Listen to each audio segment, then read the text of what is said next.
Sin pelos, con Luis Ramírez Vaqueiro e Iván Calderón Flores. ¡No!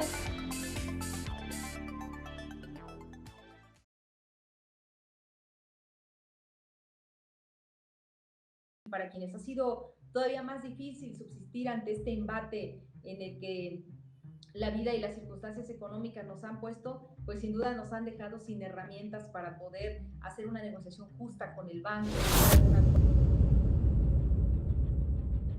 la ineficiencia de las autoridades reguladoras como lo son la Conducef. Siempre en México hemos estado en crisis, llevamos toda la vida en crisis. El problema, coincido contigo, es una falta de regulación en las leyes y también el excesivo gasto, el excesivo cobro de los intereses por parte de las instituciones mercantiles.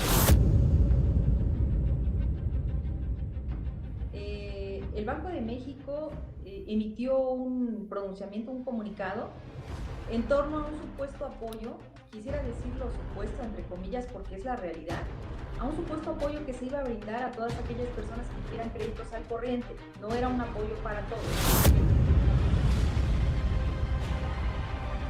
¿Qué Iván? ¡Qué milagro! Hola, ¿cómo estás, amigo Luis? Muy bien. Desde allá yo, desde acá yo y desde allá tú. Me supongo, Atravesando.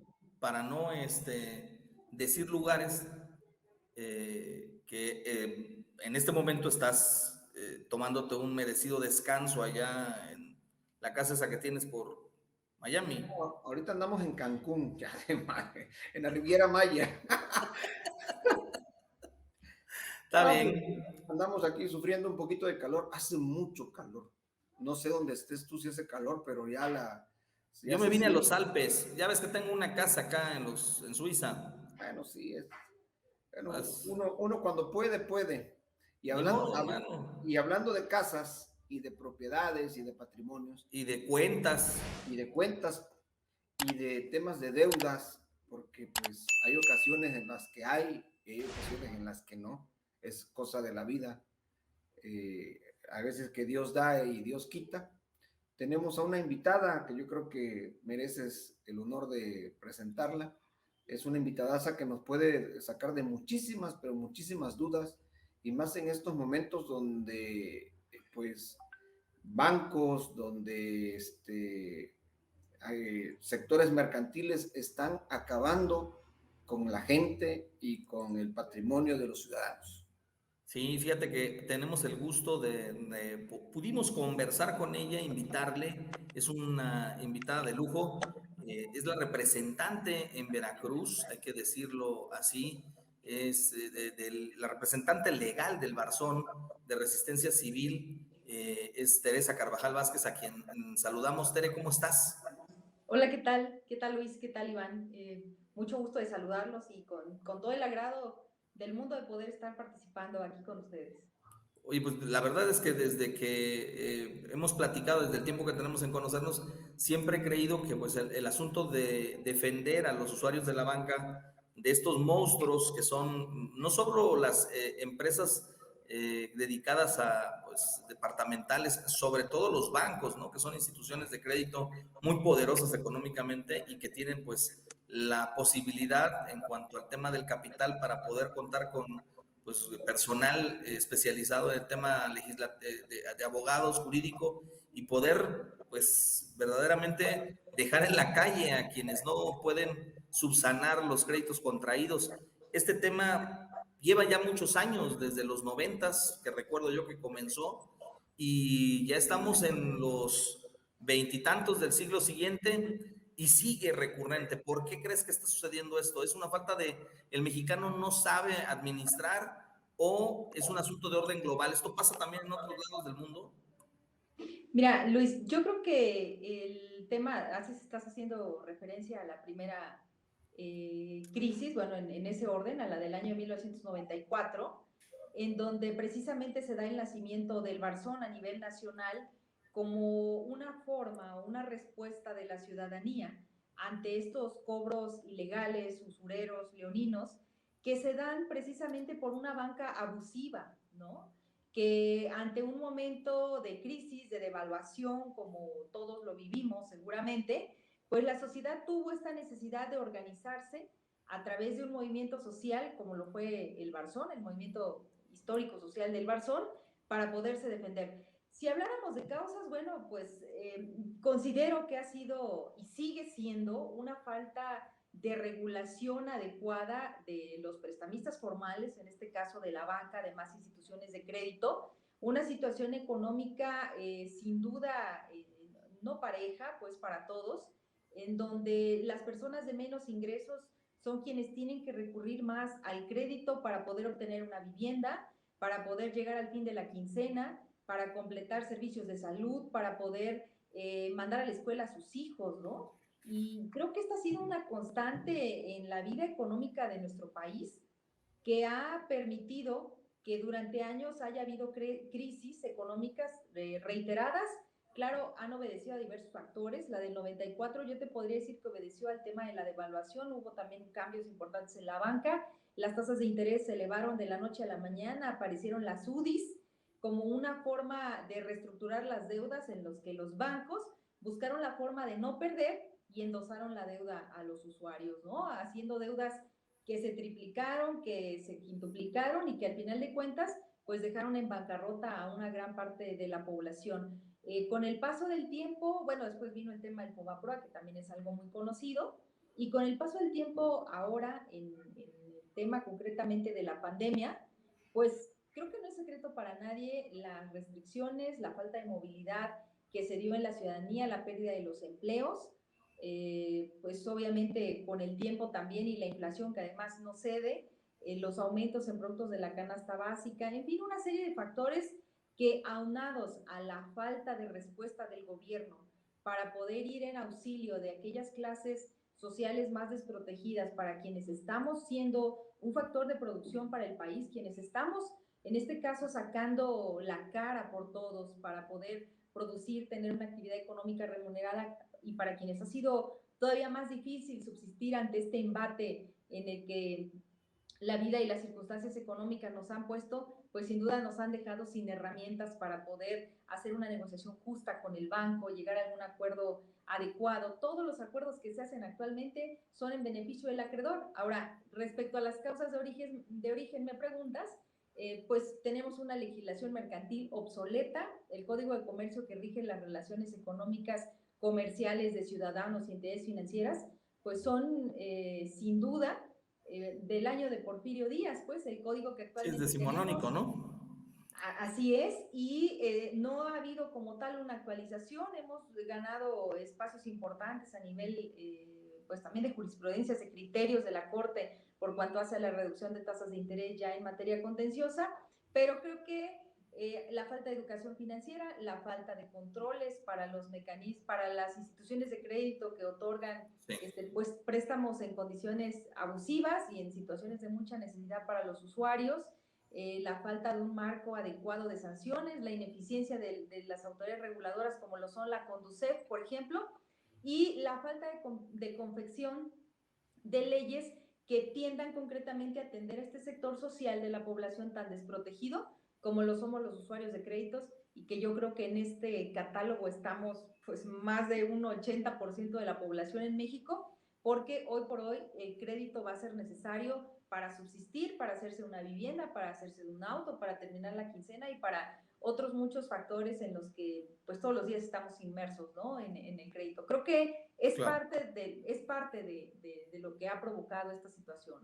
Oye, Teresa, pero hablamos de crisis creo que desde que cada uno tiene uso de razón, siempre en México hemos estado en crisis, llevamos toda la vida en crisis. El problema, coincido contigo, es una falta de regulación en las leyes y también el excesivo gasto, el excesivo cobro de los intereses por parte de las instituciones mercantiles. Ahora ya hay también aplicaciones de teléfonos donde te prestan cierta cantidad, te otorgan tarjetas de crédito, y esas no están reguladas, o sí están reguladas por alguna institución bancaria. Mira, justo es a lo que me estaba refiriendo. Quisiera solo acotar un poco en el tema de las crisis. Cuando empezó la pandemia, el Banco de México emitió un pronunciamiento, un comunicado, en torno a un supuesto apoyo, quisiera decirlo supuesto entre comillas porque es la realidad, a un supuesto apoyo que se iba a brindar a todas aquellas personas que tuvieran créditos al corriente. No era un apoyo para todos. En primera tenía que ser para quienes estuvieran al corriente. Cuando se origina esta necesidad de brindar el apoyo en mención, se da porque en los registros que tiene el Banco de México desde su existencia, no se había vivido una crisis tan dramática como la de la pandemia del COVID. Entonces, creo que esta es la crisis económica más severa que hemos vivido en el peor momento, con el peor gobierno y con todos los retrocesos que ya traíamos en materia de protección y defensa de los derechos humanos, pues de las personas en situación de deuda. Entonces, sí hemos tenido siempre crisis, ha sido una constante, pero la crisis que se origina por la contingencia de salud, por el tema COVID, sin duda es la más difícil que hemos tenido pues desde que el Banco de México tenga registros, ¿no? Ahora, en relación a las instituciones de tecnología financiera o las aplicaciones, pues han sido un mercado que ha tenido como finalidad o como público destino a las personas de menores ingresos. Las cantidades que prestan van desde 500 pesos, 1,500 pesos, 3,000 pesos, a aquella población que no está incluida financieramente, pues a quienes no tienen a lo mejor un servicio bancario, quienes no tienen posibilidad de acceder a un servicio financiero formal. Ellos son el público objeto de estas aplicaciones. Ahora, la falta de regulación tanto de ellos como la falta de sanción en el caso de quienes cometen abusos, estas aplicaciones a las que te refieres, por ejemplo, más allá del dinero y del otorgamiento del alivio económico que dan, el principal problema es que descargan aplicaciones en los celulares para robar información, datos de contactos, archivos, videos, fotografías, mensajes de voz, todo lo que esté almacenado en tu dispositivo móvil para posteriormente hacer una campaña negra en Facebook, por ejemplo, a través de mensajes de WhatsApp con tus contactos. Es un verdadero terror lo que estas empresas han generado en la ciudadanía, en la población, y en donde no hay quien las regule, porque quiero ahora explicar una parte muy sensible de por qué nos convertimos en deudores. Desde hace muchos años se ha, o quizá desde siempre, incluso así se nos maneja en el Código de Comercio, se ha hablado de la mora, del ser moroso, de un término despectivo para usarlo o aplicarlo a aquellas personas que por razones diversas no pueden continuar en el cumplimiento puntual del pago de sus créditos, ¿no? Es decir, hay una estigmatización para un usuario de un servicio financiero, de un crédito que no paga. Desde antes y hasta ahora, si alguien no puede pagar una deuda, es para qué pediste prestado, nadie te mandó a pedir prestado y ahora pues si te están cobrando, paga, ¿no? Y Estas pagan. instituciones financieras lo que hacen es volver a revictimizar a los usuarios que no pueden pagar y decirles, bueno, todo esto sucedió porque pues ¿para qué pediste el dinero si tú sabías que no tenías la capacidad económica para pagar? Y lo que sucede es que entonces a partir de esta imagen que se le genera al deudor, socialmente también hay un reproche, porque si el cobrador le habla a tu esposo, a tu esposa, a tu mamá, a algún hijo, a algún familiar, el cobrador hasta le dice, dile que pague porque es un defraudador, es un irresponsable, pidió dinero para no pagar y lo vamos a meter a la cárcel. Socialmente hay un reproche porque entonces, lejos de entender que si pediste 1,000 pesos y ahora son 5,000, o si pediste 5 y ahora son 50,000, es que no pagas porque no quieres, porque en qué te gastaste el dinero, ¿no? Y esto a su vez se va a otro sector, como en el tema de los legisladores, que no hay el interés por brindar una protección efectiva a los usuarios de servicios financieros. Tenemos hoy por hoy una institución que antes funcionaba, medio funcionaba, pero hoy ha sido sin duda desmantelada por la Cuarta Transformación, que es la CONDUCEF, que es el organismo que debiera en todo caso protegernos de estos abusos, y lo que ha sucedido es una indiferencia total respecto a la recepción de quejas, al tratamiento de los casos de los usuarios, en fin. Entonces, creo que el hecho de la deuda obedece mucho también a la falta de interés que existe por parte, pues, del gobierno, de los legisladores, de las autoridades. En los juzgados hemos visto avances importantes como la reducción de tasas de interés, por ejemplo, pero ya en vía contenciosa, y socialmente también hay mucho que decir en torno a esto. Siempre se nos echa la culpa a los usuarios de que tienes problemas o tienes deudas, pues porque no estás educado financieramente y hace falta educación financiera. Pero no se dice, es que tienes un problema porque pediste un crédito hipotecario a 30 años y porque van 15 años en los que ya pagaste 3 veces el crédito y sigues debiendo la misma cantidad. No solo en cuestión de bancos, sino también en fondos de vivienda como el Foviste, como el Infonavit, que son hipotecarias creadas aparentemente con un fin social y que hoy por hoy vemos pues que son instituciones también que hacen uso de la usura a través del incremento de estas deudas o de estas cantidades que son prestadas para la adquisición de vivienda. Entonces, realmente el tema de los deudores es muy amplio, todos necesitamos crédito, todos hacemos uso de créditos, pero todos estamos en la desprotección porque no hay a dónde acudir. Incluso la Comisión Nacional, la Comisión Estatal de Derechos Humanos, siempre que llega alguien, una persona en situación de deuda, les dicen es que no somos competentes porque es un problema de particulares y pues vas a tener que buscar un abogado que te defienda, ¿no? Entonces, hay una gran discriminación a quienes en algún momento se ven en la necesidad de solicitar algún crédito y pues no hay apoyos tampoco para quienes no puedan pagar, ¿no? Oye, Teresa, y es increíble, es verdaderamente increíble el hecho de que se supone que llegó la cuarta transformación con su lema de primero los pobres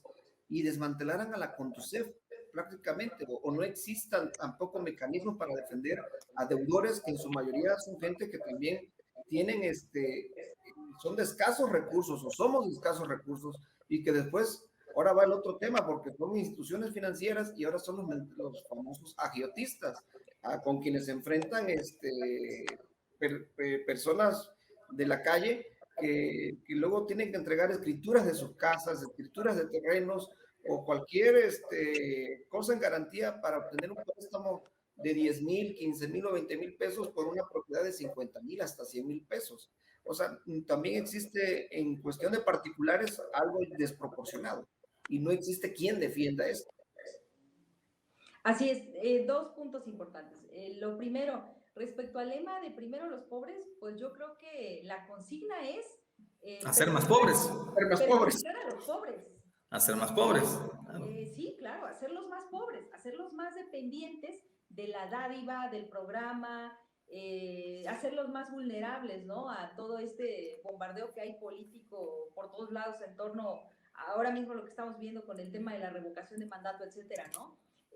Para muestra un botón, y creo que el pasado 18 de marzo, durante una gira del presidente López aquí en Veracruz, escuchamos y se inundaron las redes de indignación porque hablaba él de vetar una iniciativa de ley denominada cobranza delegada, que tendría como finalidad legalizar los abusos que durante años han cometido las nomineras en Veracruz y en todo el país.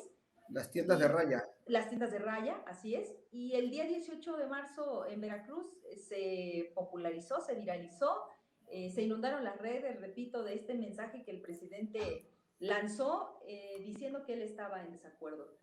Creo que muy pocos tuvieron la oportunidad de conocer como ustedes quizá, o como el Barzón, que estuvimos en el campo de batalla desde hace un año, cuando el Senado, a iniciativa de Morena, porque fue una iniciativa de Morena de los senadores, que quisieron instaurar estas casas, estas tiendas de raya versión Bienestar 2022, creo que ese es el nombre correcto que debe de recibir, y que tenía como finalidad legalizar los descuentos que en automático las financieras hacen a los trabajadores de sus nóminas con la finalidad de pagar créditos de manera segura, periódica e ininterrumpida por un poco de liquidez, ¿no?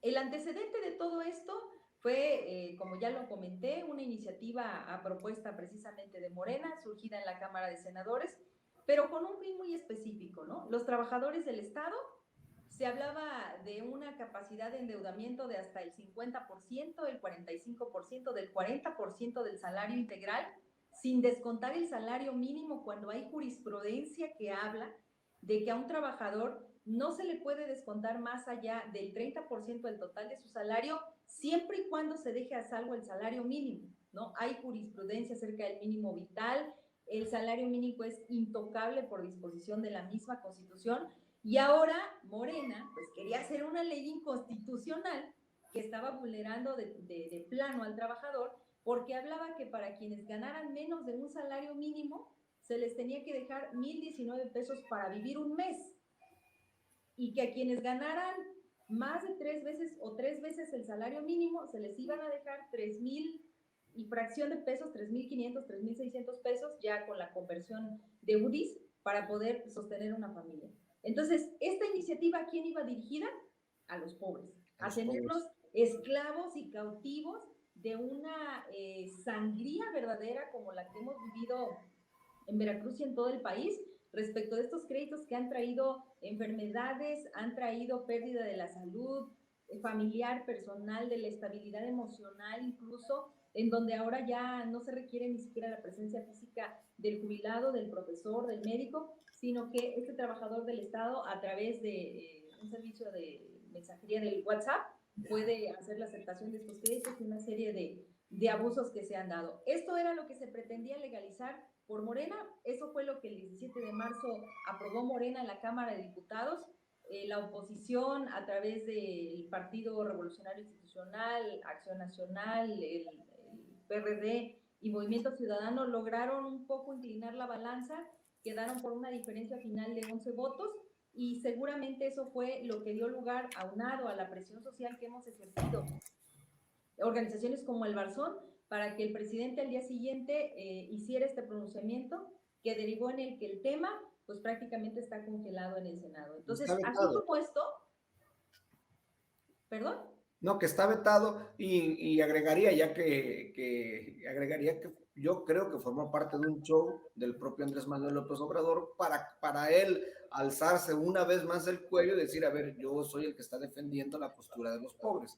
No está vetado, no está vetado porque está actualmente en el Senado, y el veto es un derecho del que puede hacer uso el presidente en caso de que sea aprobado.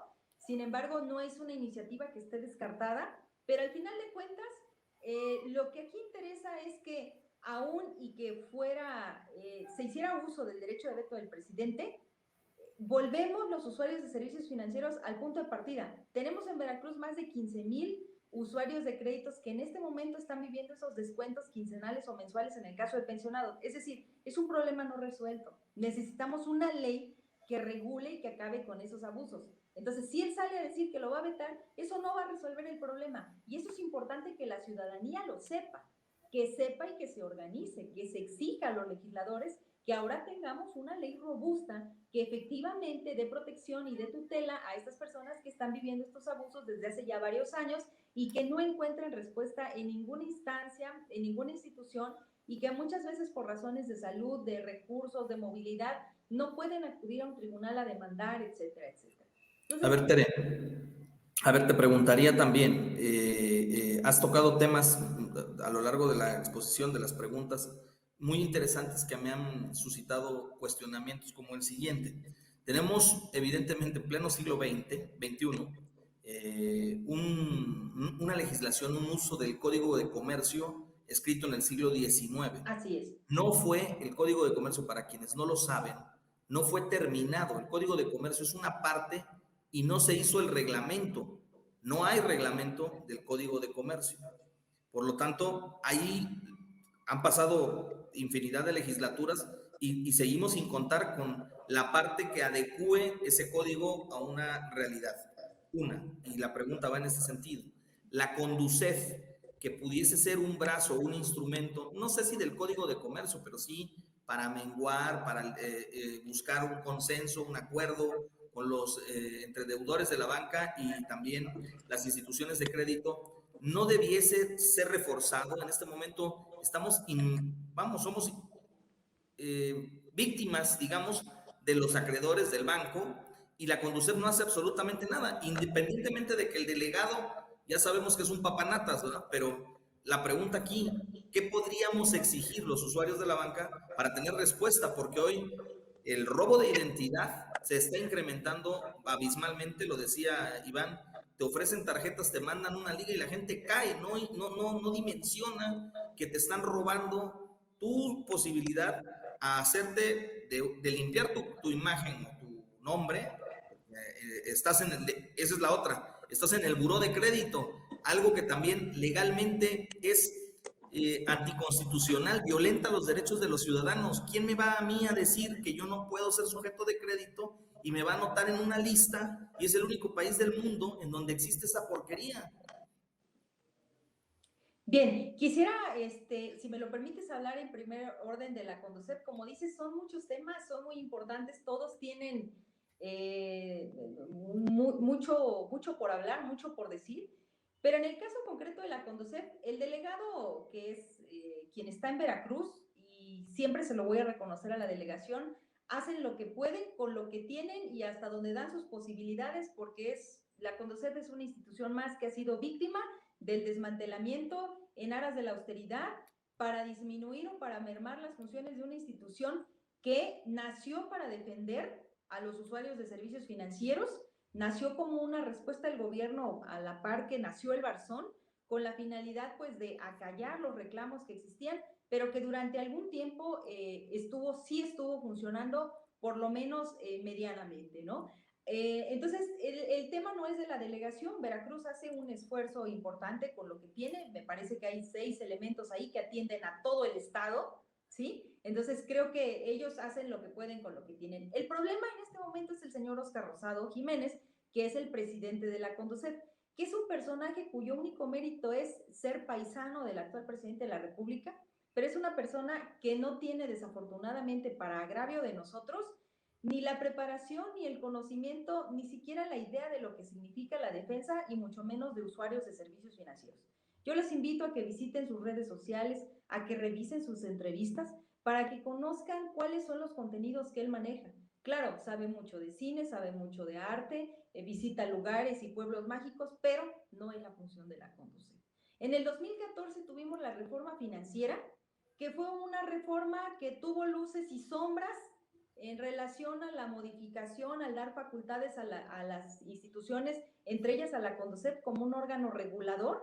La idea de la Conducef, de que exista la Conducef, no es mala. Creo que las instituciones hay que ocuparlas. Desafortunadamente, con la reforma financiera, a pesar de que vinieron ideas importantes como fue la creación de Redeco, que es el registro de despachos de cobranza, para acusar ahí a quienes estuvieran cometiendo abusos en contra de los usuarios, o como el RECA, que es el registro de contratos de adhesión, en donde como usuarios podemos revisar los clausulados de los contratos antes de firmar, porque nadie lee, nadie sabe y nadie conoce los términos en los que te obligas con el banco hasta que estás en el juzgado demandado, ¿no? Entonces el RECA en su momento también fue una de los grandes aciertos que se dieron con la reforma financiera. Desafortunadamente, al día de hoy, con la pandemia, que también agravó, la atención de la Conducef migró de lo presencial a lo virtual. Un portal en el que se extravían los folios, en el que no te dan la respuesta a tiempo, en el que nadie te contesta, y que desde luego sí quisiera también hacer esa aclaración. La Conducef no tiene dentro de sus funciones ser un mediador para el caso de las deudas. Ellos no hacen negociación con los acreedores. Es decir, si el banco te está cobrando de más y tú consideras que la tasa es injusta, lo que hará Conducef es declararse incompetente. Es decir, ellos no tienen facultades para poder intervenir a través de un arbitraje o un procedimiento administrativo y revisar que efectivamente, pues si se está cometiendo un abuso en tu contra por un alto cobro de intereses, que te lo puedan reducir, eso no funciona. No es algo que suceda en la Conducef. Creo que la Conducef debe, en primer lugar, y hemos pedido durante ya más de un año la renuncia de Óscar Rosado.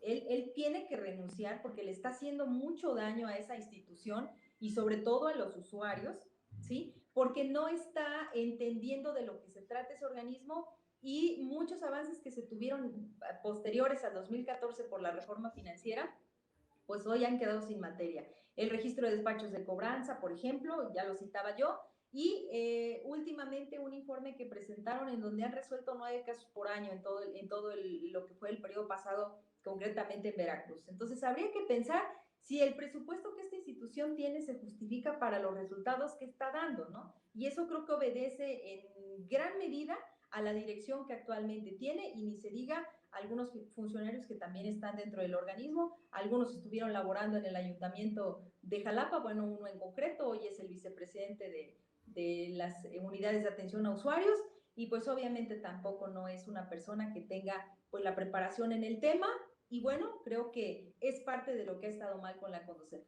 Al margen de eso, es necesario también revisar el funcionamiento actual de la Conducef y poder hacer una modificación, una reforma legal, legislativa, que permita que la Conducef realmente funcione y que tenga facultades para lo que ahora se excusa. Hay fraudes bancarios y entonces ellos lo que hacen es decirte, no tomes llamadas, no des tus datos, solamente como decir, asaltan en tal lugar, no pases por ahí, ¿no? Cuando su función tendría que ser lograr que estos abusos dejen de darse.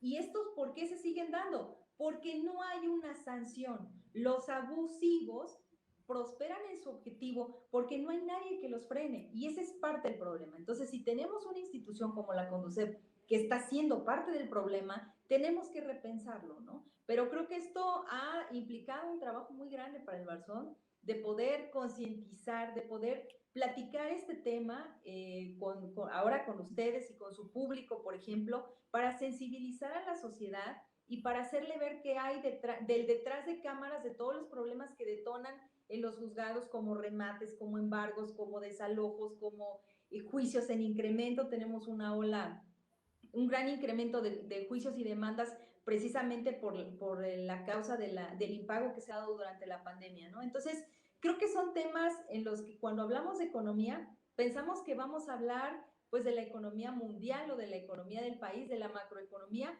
cuando en realidad la economía que nos debe de interesar y la que se está dejando de lado es la economía de los hogares, de los bolsillos, Lo de que lo te que duele está, en la bolsa. de lo que está llegando a nuestra mesa, La de que ya no, microeconomía, ¿no?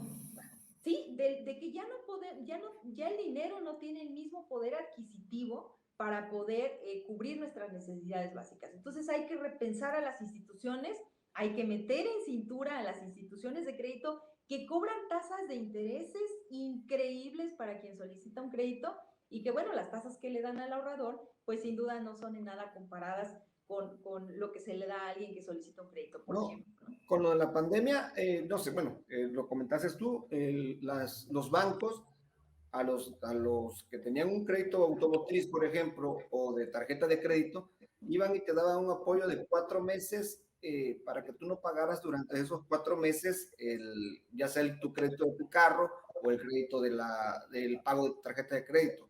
Más tú como usuario siempre decías, pues adelante, ayúdenme y no pago 4 meses, pero nunca el banco te decía que los intereses sobre esos 4 meses de todos modos seguía creciendo, al grado que es cierto que hay deudas en estos momentos impagables sobre créditos que ya pudieron haber sido terminados y que ahora ya la tasa de interés se está pagando interés sobre interés, y es un asunto de nunca acabar.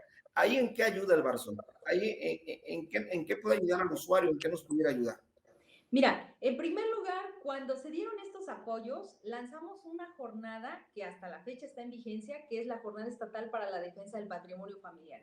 Y a la gente, a las personas, a los usuarios de créditos que iban al corriente, los convocamos para que pudieran compartirnos los términos de sus contratos y que los pudiéramos asesorar para tomar una decisión adecuada sobre si tomar el apoyo o no tomarlo. ¿Por qué? Porque fue tan poderosa la campaña mediática que hicieron de parte de la Asociación de Bancos de México. Claro, obviamente no hay comparación entre el recurso que ellos manejan contra lo que una asociación civil puede hacer, que son espacios, pues obviamente, como en el caso de ustedes, que son muy amables, que son gratuitos, que es a donde nosotros podemos llegar, ¿sí? Para poder informar a la ciudadanía, ¿no? La Asociación de Bancos de México, pues obviamente tiene todos los recursos para poder hacer ese despliegue informativo que en su momento hizo, en donde aparentemente a las personas se les iba a ayudar, pero en realidad se les iba a endosar la deuda a un incremento de intereses, como ya bien lo comentaste, Iván, porque a nadie se le hizo ninguna condonación de nada. Fue un plazo de espera en el que se les estaba contando los intereses, y que ahora esas deudas ya se complicaron porque hay que pagar lo de la tregua y aparte lo de los intereses que generó la tregua, y aparte los intereses ordinarios que ya iban corriendo de las mensualidades siguientes a partir de la mensualidad 5, de la 7 o de la 10, en el caso de los plazos, dependiendo del plazo que se les dio, porque fueron 5 meses, fueron en algunos casos 6 y en algunos otros se podía ampliar hasta 9 meses. Bueno, ahora estamos en un esfuerzo muy importante para quienes solicitaron esos créditos, de sentarnos con las instituciones para tratar de renegociar esas deudas, porque en muchos casos la gente sigue pidiendo prestado para poder ahora completar esos pagos. Y eso es algo, es una burbuja que en algún momento va a tronar, así es. Es decir, nosotros recibimos muchas consultas sobre por qué la gente no deja de pagar, por qué si la crisis está tan fuerte, por qué la gente no ha dejado de pagar. Bueno, pides la prestado en otro lado. ¿Perdón? Pides prestado en otro lado para pagar la deuda que tienes al corriente y vos, sí. dirían en el pueblo, haces un hoyo para tapar el otro. Sí, pero eso sin duda va a tronar en algún momento. Y entonces vamos a ver una crisis peor que la del 94, en donde va a haber nuevamente trampas que las instituciones de crédito van a atender, como los convenios de reestructura, como la entrega de bienes en dación de pago, como las ampliaciones de embargo. Eso ya lo vivimos, eso ya lo vivió el Barzón en un primer momento. Por eso es que en este momento estamos tan empeñados en reforzar nuestros canales de comunicación externa con la ciudadanía para decirles, esta historia la conocemos, acércate al Barzón, nosotros podemos ayudarte. Si ya estás demandado, obviamente hay que ofrecer una defensa jurídica adecuada al caso, hay que comenzar a negociar con las instituciones de crédito, pero para el caso de quienes no están demandados, pues obviamente hay que estudiar la situación para saber hasta qué momento o en qué momento se debe de negociar, porque hay otra situación. El sistema financiero mexicano es tan absurdo que no hay opciones para quienes van al corriente. Incluso de parte de los mismos despachos de cobranza, cobradores, áreas internas de los bancos te dicen, es que si vas al corriente no te puedo ofrecer nada, tienes que dejar de pagar para que puedas ser considerado en algún programa. Entonces, sí, es cierto, es cierto, y te lo cuento yo, y es como en el anecdotario, un crédito de auto, estás al corriente, primero te ofrecen un descuento para liquidarlo, pero le digo, oye, pero dame un descuento bien para ya liquidar el vehículo. Dice, no, primero lo que tienes que hacer es deber mínimo 4 mensualidades para que nosotros te demos alguna posibilidad para que puedas tú pagar el crédito automotriz. Bueno, ¿de dónde? Es absurdo lo que me estás diciendo. ¿Cómo estás diciendo que te deje yo de pagar si me vas a meter los intereses al final de cuentas? Así es. Sucede. Entonces, claro, y ahora lo que buscamos nosotros precisamente es esta comunicación constante con la ciudadanía para irles orientando sobre qué errores no cometer en perjuicio de su patrimonio, ¿no? Porque sin duda la desinformación, el irse a asesorar con el enemigo, si me permiten decirlo de ese modo, con el acreedor, pues sin duda es una mala decisión. ¿Por qué? Porque pues el acreedor siempre te va a aconsejar algo que a ellos les convenga y no algo que esté pues obviamente implicando un beneficio para ti como usuario. Entonces es parte del panorama de lo que se está viviendo.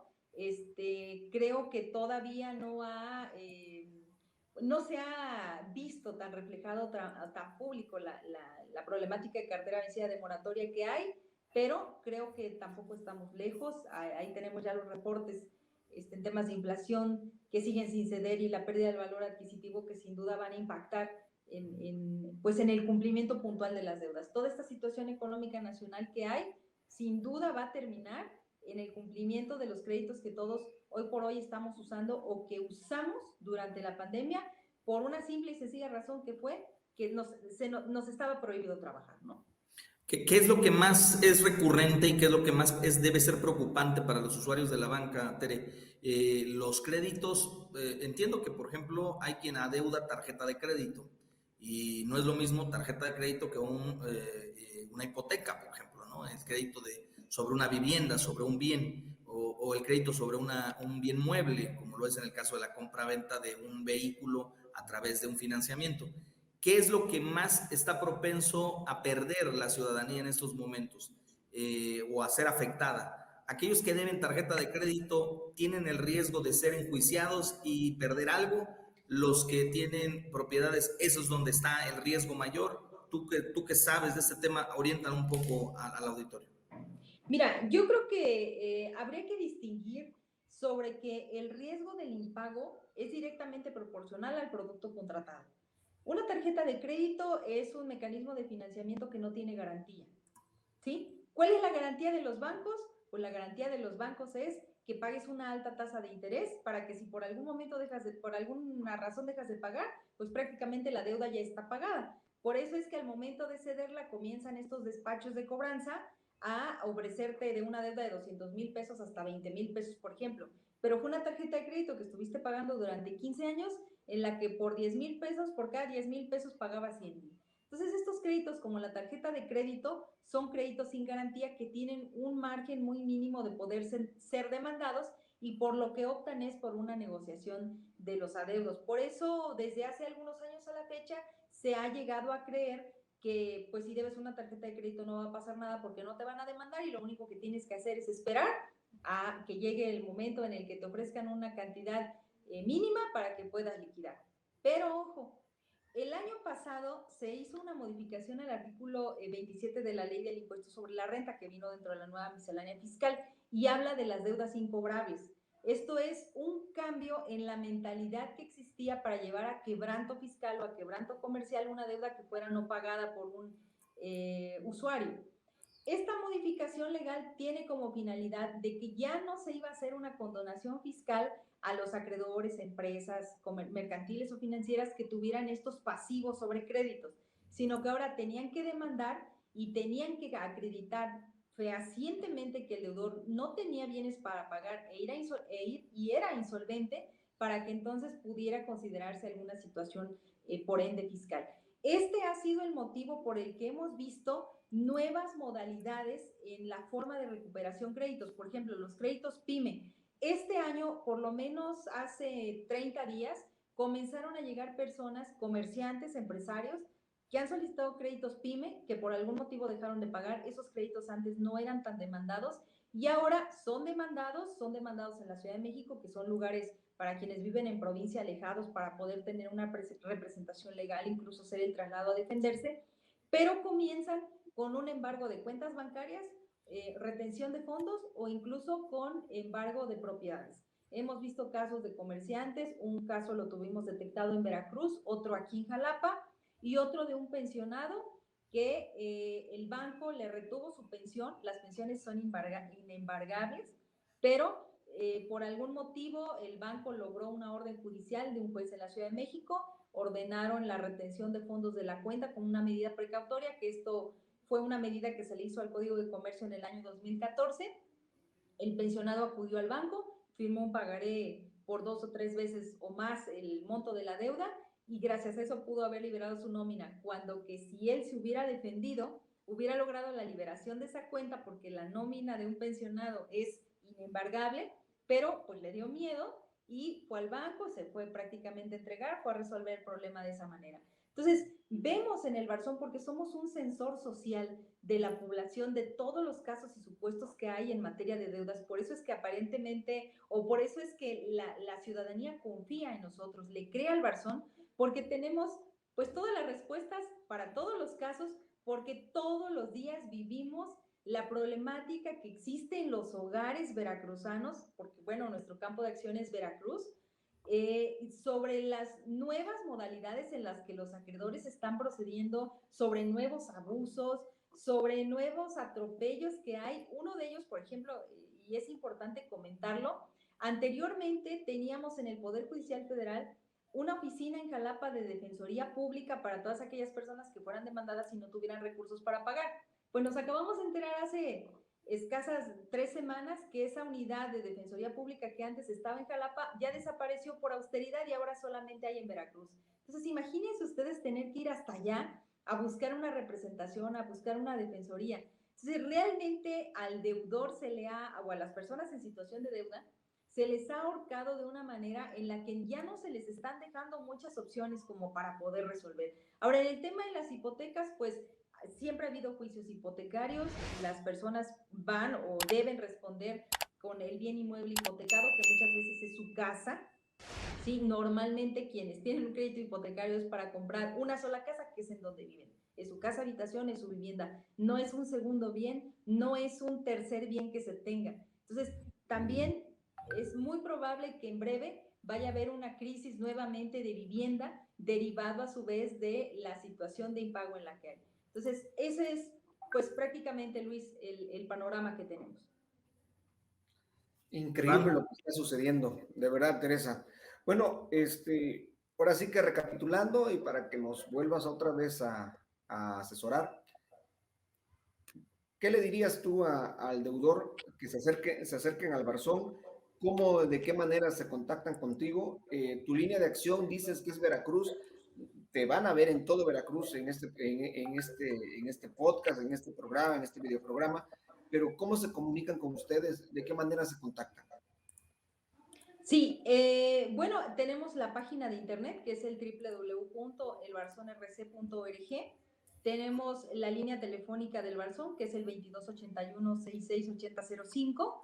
Tenemos un número telefónico con servicio de mensajería instantánea de WhatsApp, que es el 2281-148502. Tenemos todas las redes sociales, también me pueden encontrar como Teresa Carvajal. Ahí van a encontrar la vinculación con la cuenta, también Facebook, Twitter del Barzón. Y bueno, lo que yo les diría sería, en primer momento, que no hay que asustarse. Lo que nos está sucediendo no nos está sucediendo solo a nosotros. No somos responsables de la crisis, no somos responsables de la falta de liquidez, y lo primero que hay que hacer es no tener miedo, ¿sí? Hay un principio máximo del derecho que dice que nadie está obligado a lo imposible.